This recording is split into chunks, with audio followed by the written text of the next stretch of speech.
Ai, 72 diena, sekmadienis, sausio 4 diena, dabar yra Lietuvos laiku po 2:36, Australijos laiku yra po 11:36, beveik 12 nakties.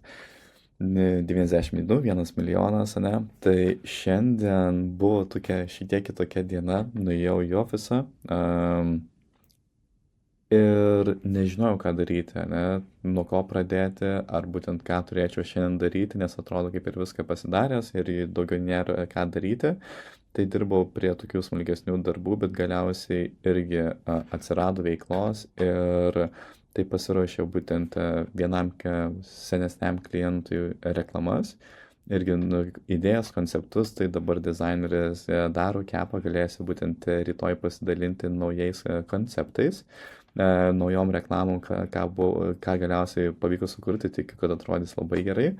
Tai irgi taip, tada irgi 2 savaitėm į priekį pasidariau e-mailų flows būtent irgi kitam klientui, kur prieš tai kalbėjom, kurio nenoriu daugiau minėti kol kas artimiausiu metu, bet pasiruošėm welcome e-mailus papildomai dar pasidarėm tenais keletą darbų, dabar dizaineris dirba, kepa daro ir nuostabų dar rezultatą turėsime. Tai irgi. Ir galiausiai buvo sudėtinga šiandieną, irgi prisversi nueiti, dirbti, bet irgi pakankamai produktyvi diena buvo, džiaugiuosi, ką pavyko padaryti.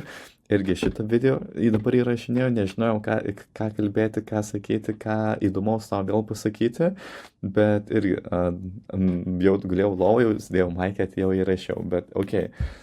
Tai irgi tikriausiai apie 20-30 puslapių knygos perskaičiau, tai irgi cool, tai irgi einu į priekį, garsiai skaitau, tobulinu savo anglų būtent kalbėjimo supratingumą, nes irgi supratau, kad tai yra šitiek mane sudėtinga suprasti kalbant angliškai, galbūt ir lietuviškai, bet taip, tai irgi progresas yra, bandžiau mokytis galbūt tokį kaip streamingo, ne, tokių kaip galbūt kažkokių įžvalgų būtent gausiu, ką visam šitam dalykui, ką aš dabar darau, bet ir galiausiai atsibodo, kažkaip atrodo netinkama tema, bet taip.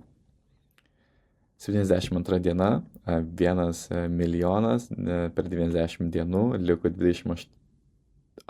18 dienų, ne 28, bet 18 dienų.